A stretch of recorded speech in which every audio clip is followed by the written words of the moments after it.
Order! Order! You are an incorrigible delinquent at times. Behave yourself, man!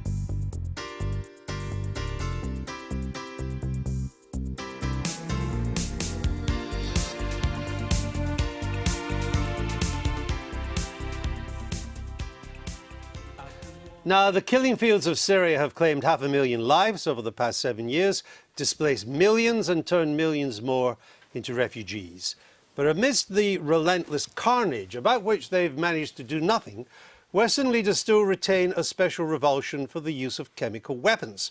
So when pictures appeared of civilians, including many children, suffering and dying from a chemical attack in a rebel-held suburb of Damascus, an atrocity wildly placed at the door of Syrian dictator Bashar al-Assad, the consensus among leaders in Washington, London and Paris was that a military response was essential. So over 100 cruise missiles were launched by the US, the UK and France on Syrian chemical weapons facilities, a retaliation which did enjoy the backing of all their major allies. But journalist and author Peter Hitchens begs to differ. This is his take of the week.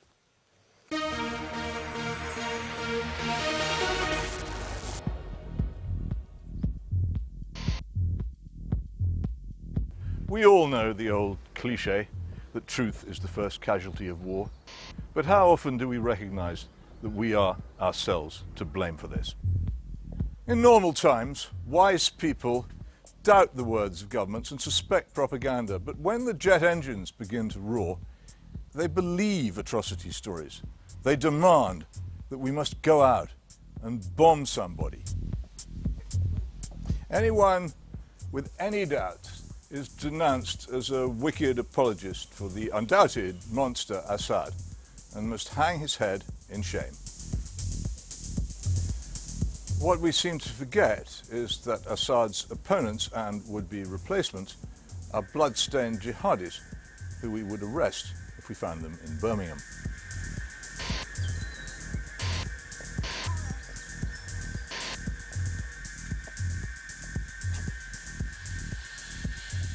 We somehow managed to forget that our overthrow of the monsters Saddam in Iraq and Gaddafi in Libya led directly to the migration crisis, now convulsing Europe.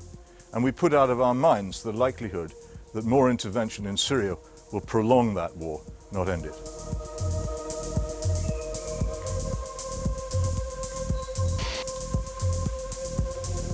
I have absolutely no idea what happened in Douma near Damascus on the 7th of April. Most of the reports I've read or seen were prepared by people at least 70 miles away from uncheckable, unidentified sources. And because I tediously take the trouble to read the reports of the Organization for the Prohibition of Chemical Weapons, such as this one, I know how hard it is to attribute blame in such cases. And I'm still waiting for a justification for the use of force.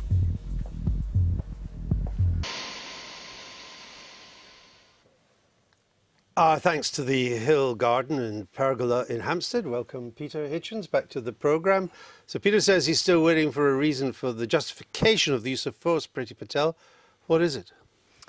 I think it's the humanitarian basis in terms of what we've seen. Children and families being gassed, and it's not the first time we've seen this happen on successive occasions over the last few years. And I thought, Peter, I have to say, your view was very compelling when you spoke about the number of people that have been displaced and everything else. But the reality is, this attack was very much about depleting the chemical weapons supplies, not attacking the country, people, or talking about regime change. Peter Hitchens. Well, it's an alleged attack. We don't actually know what took place. And the Organization for the Prohibition of Chemical Weapons has only just begun its inquiries. And we constantly, well, I think they're there now, but that's a complicated question, which let's not go into now. But what I can tell you is that I looked in great detail into the Khan Sheikhoun episode a year ago, where most people maintain that there was an attack and that it was conducted by the Assad government. In fact, if you look at the report, it's full of doubts. The OPCW never went, their fact-finding team never went to Khan Sheikhoun. There is no reliable custody chain.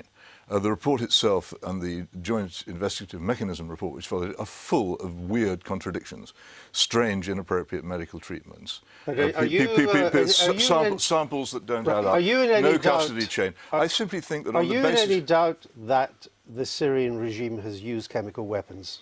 I don't know. I think on the areas that I've actually looked at, it seems to me that hard evidence is lacking. And you have to. Hold on. You say hard evidence. A very simple point here. There have been 85 documented chemical attacks since 2011. 85. Yes. So who's behind them? Have you looked at these documents yourself? Yes, I have. Well, what do you find when you look at them? Do you find conclusive? So the Human Rights Watch group, backed up by 7 independent sources of corroboration, is just making it up. I didn't say that. You can say that if you want to. I said nothing of the kind.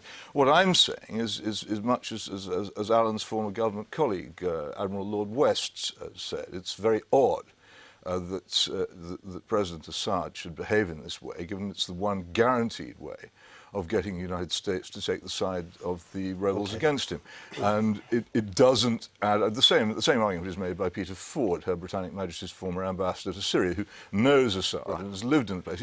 He can't understand why this would be an intelligent thing for him to do. And Assad may be very bad, but Alan Johnson. But I'm mad. assuming, Peter, yes, that if there was a chemical weapons attack, and if that chemical weapons attack came from the Assad regime, that you would be supporting what's happening. The problem with the film is... Well, let's find out if that's true. Well, I wouldn't necessarily... I don't think that it's a particularly powerful moral response to the killing of innocent civilians to hurl high explosive into a densely populated area. No, I wouldn't necessarily support the action chosen.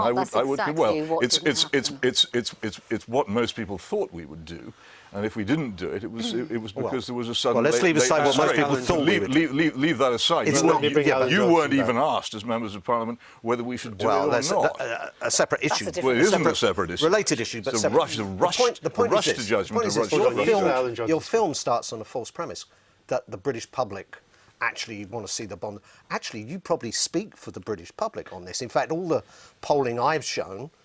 it was very sceptical about any attack. Well, I wasn't referring to the British public, actually. And as for the chemical weapons inspectors, as you know, they cannot apportion blame.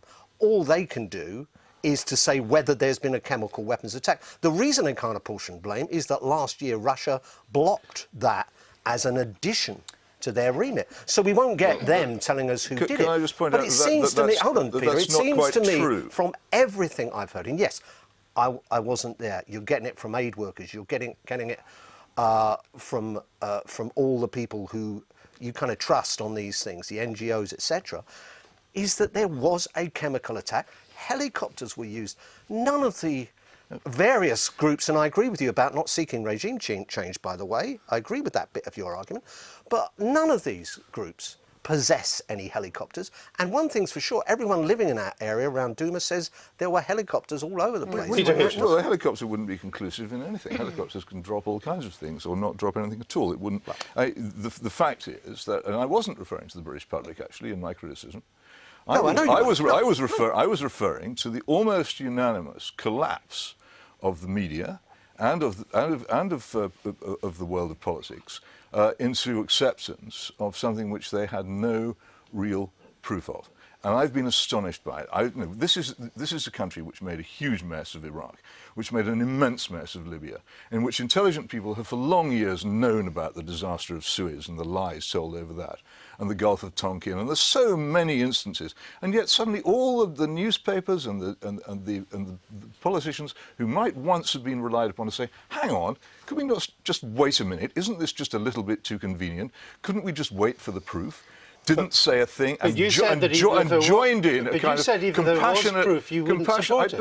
I said I wouldn't support the action proposed. So what does it matter? I said I wouldn't support the action proposed. It matters because, of course, you take action against the use of chemical weapons. So what would you do? No, I haven't finished my point. You've interrupted me before I finished. What you got was this kind of rush into a sort of compassionate jingoism, where everybody was saying, well, I'm so compassionate, I want to bomb Syria.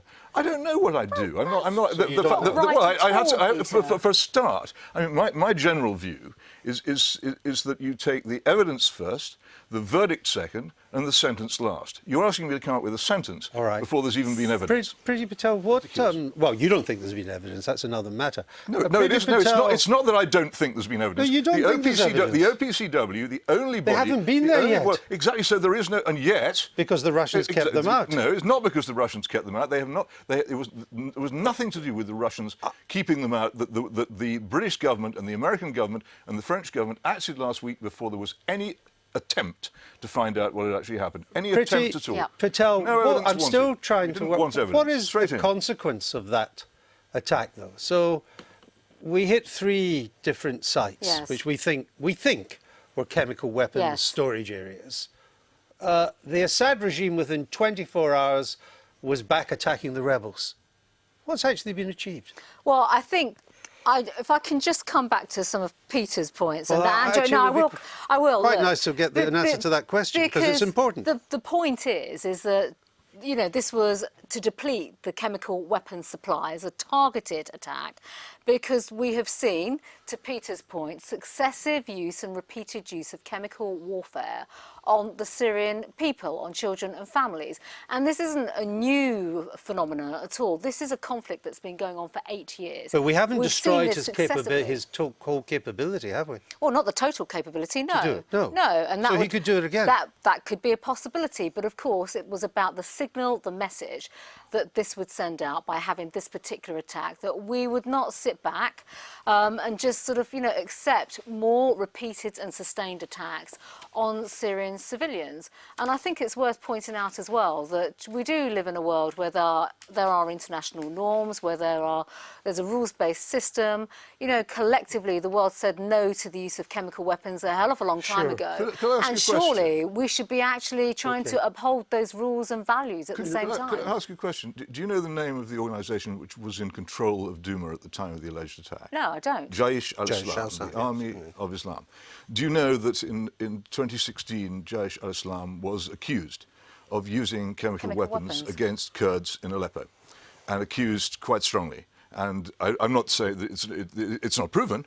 It's no more proven than the other event. But it seems to me this rush to judgment is taking place. People are rushing. Don't even know the most basic facts about the situation on the ground. The rebels where in it Duma, happened. They're rushing to judgment. After the chemical attack, the rebels in Duma immediately surrendered and were put on the surrender buses. So it's kind of unlikely it would have been them. But you've speculated. You say it's unlikely. I've said but on that, what basis? But because they surrendered. They surrendered because his chemical weapons They worked. were on the point of surrender anyway. Unfortunately. Well, that's the argument was about